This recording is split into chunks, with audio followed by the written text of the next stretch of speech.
सोमवारचं तुम्हाला उदाहरण आहे. दिवसातून किती बकरी या ठिकाणी लागतात दिवसातून म्हणलं तर तुम्हाला सांगतो, रविवार म्हणलं की मला 3 बकरी लागतात आणि एरी 2 बकरी लागतात. रविवारी कंपल्सरी 3 बकरी लागतातच. ह्याला मसाले वगैरे तुम्ही घरी तयार करतात का विकत्रीचे वगैरे घेतात? मसाले टोटल घरचे असतातच. मसाले आमचे मामा पूर्वी करीत होते, कंदुरी मटणाचे मसाले, तेच घरगुती मसाले आहेत. आपल्याला मार्केटमधला मसाला कोणताही नाही. स्वतः मी मिरच्या हे ते आणून सगळं साहित्य आणून स्वतः घरी टोटल मसाला बनवतात. काळं वाटण, प्युअर काळं वाटण.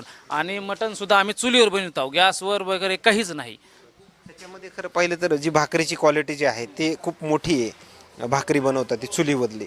नेमकं ही चुलीवरली भाकरी हे कसं नियोजनपूर्ण हे केलं होतं तुम्ही तयार?